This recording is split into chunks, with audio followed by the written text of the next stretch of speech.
So this season I decided to finally give in to what I wanted to do for many previous seasons and play the character that I've wanted to main ever since his release, and that is Doomfist, who is objectively and statistically one of the worst heroes in the game right now. Now it does depend from patch to patch if he's actually the worst, but he has been in the top 4 worst characters ever since his release, really.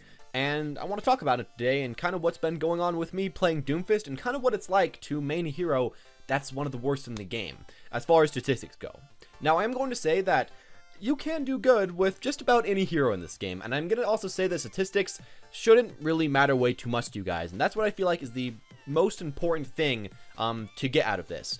For a long time I have been a big sayer for follow statistics, and I'm still going to say that they do matter. If you want to just pick up a random character and play them in a random game, it's going to be a lot easier to win with someone with a 56% win rate and like a 12% play rate than someone with like a 40% win rate and like a 1% play rate. I think that should be pretty obvious. But even though it's going to be easier picking a certain character, that doesn't mean you should pick that character. If you want to play somebody else, you should play them. And that's something I kind of realized watching a few other people's videos, and that's why I'm playing Doomfist this season. Now, I am going to say one thing. If you want to pick up a bottom tier character or just some of the lowest win rate characters, you do have to put in a lot of commitment compared to a lot of the other characters.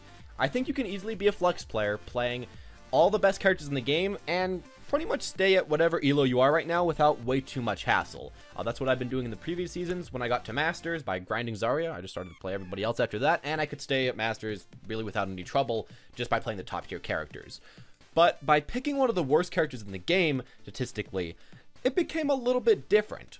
I couldn't just do with this character. I couldn't just exist with this character. I couldn't just sit in the back line and use my high DPS to pull off just a lot of consistent damage and, you know, get a slightly above 50% win rate.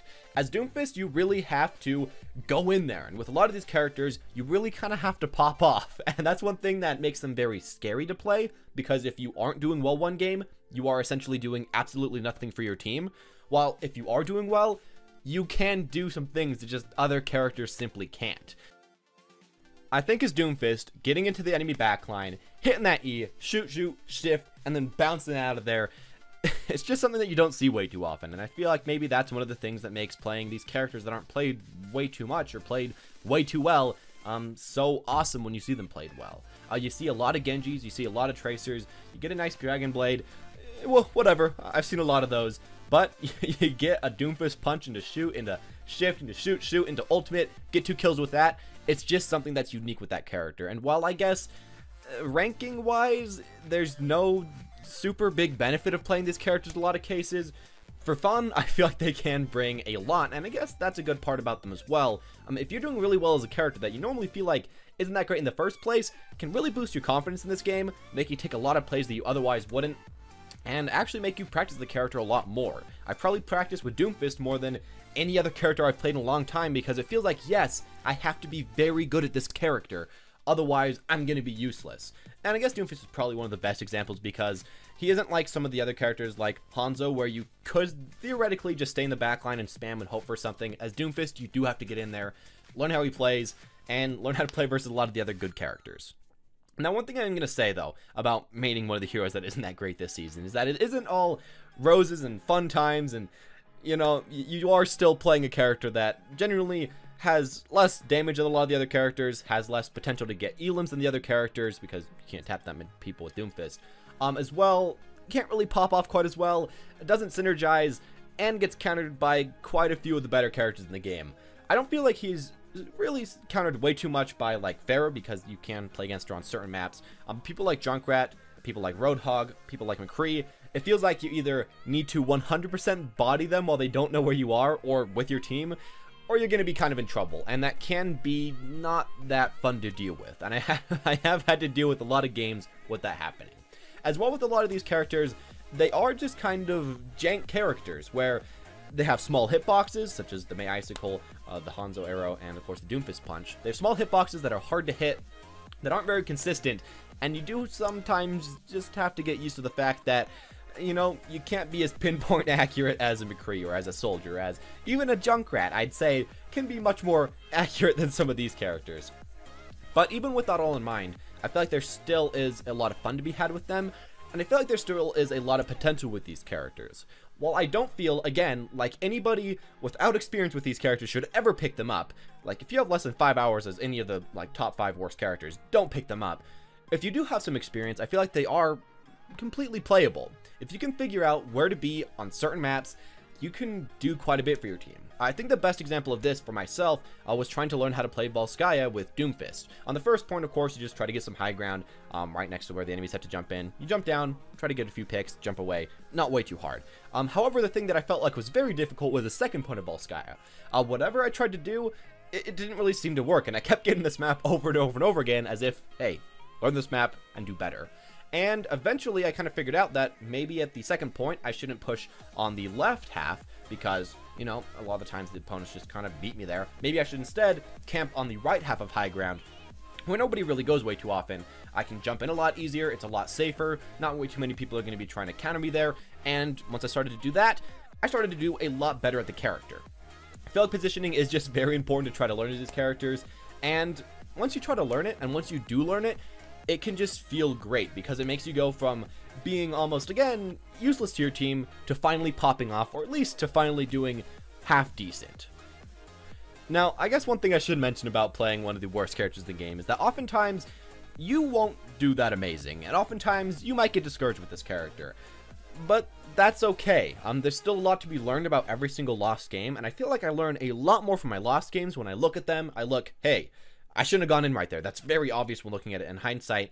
And if you're playing a character that's really not that great and that is very positioning dependent, I'd say maybe try to get a way to record your game, even in very, very low quality, and figure out where you could have been when you should have been there. And I guess one thing about playing a bad character that you might want to realize is that even if you aren't doing amazing one game, it doesn't mean that your whole team isn't doing that great. I've won many games where I'm just doing fine. I'm getting a pick here and there. I'm not doing that amazing, but I'm doing fine enough. But maybe we have the Soldier 76 popping off, or the Zarya popping off, or maybe the Mercy is getting super clutch reses. It's okay for you to not always be doing 1000% amazing as this character. As long as you aren't really weighing your team down, as long as you're putting in close to the same amount of DPS, or close to the same amount of just picks or elims as other characters, I think in a lot of times that's kind of fine. And I know that sometimes you might get a little bit raged at because, I mean, you are playing a character that isn't that great, and you are playing a character that theoretically you kind of got to do really good at, or you're going to do really bad with. Don't worry way too much, and don't beat yourself over the head with it way too much. Playing these characters can often take a lot more out of you than playing a lot of other characters, and it's something that will be kind of hard to honestly deal with. A lot of the times you'll have people asking you to switch because you are playing a character that's not that amazing. A lot of the times you're going to have to deal with pretty bad team comps because people aren't used to playing with your character. And a lot of the times it'll just be kind of hard to coordinate with other people. But that's okay. As long as you can try to help your team do the best that they can, and as long as you can try to adapt to your team, that's what you should really be trying to focus on. And that's how you should be trying to play these bad characters. Because if you can adapt other people's playstyles with yours as well, and pop off with that, that's kind of just how I, in general, try to win with this character. And that's, in general, how I have been able to win decently well, and got up to like a 66% win rate so far. Now, the final thing I want to tell you guys about this, if you want to pick up one of these characters, here you go, this is what I'm going to say. First off, don't play them at all if you don't have, again, at least like 5 hours of experience in quick play, or mainly in 8-player free-for-all, where I feel like you can learn quite a bit about your character quite fast. If you don't have experience with this character at all, you're just gonna suck. And as well, you should keep in mind that, yeah, the first few games you play, you're probably gonna suck and probably throw the game for your team. But still, try your best and hopefully try to learn from those games. Those will be some of the most important games to play. As well, if you are trying to play a character that's just not very meta, try to learn a character that is super meta alongside with them. For myself, I've been playing a lot of Doomfist and a lot of Mercy. Now, I personally don't really like Mercy, but I'm willing and waiting to take the bullet for my team, and if my Doomfist isn't working out, I can switch out for one of the other players that's always going to play DPS, essentially, and play Mercy and help out in that way. It might not be the best fun time to have, but remember that sometimes if you're playing one of these characters that is very situational, you're just not going to be that useful, and it's going to kind of be boring for you to play one of these characters that's just bad against the enemy team comp, and that's bad with your team comp. And sometimes it's nice to be able to play a meta character that you don't have to put way too much thought into, that you can just pick up and play, and do okay with. Give yourself a little bit of a break for the hero that, you know, isn't that meta that you're trying to play. And I would really recommend that for yourself if you want to do this as well. And finally, just don't go way too hard on yourself, as it's really okay. And also, one final thing I guess I should say is that be willing to lose some SR to play one of these heroes and to learn to play one of these heroes. I'm going to say that you won't really get any returns before like 5 or 6 hours, so prepare to drop some SR.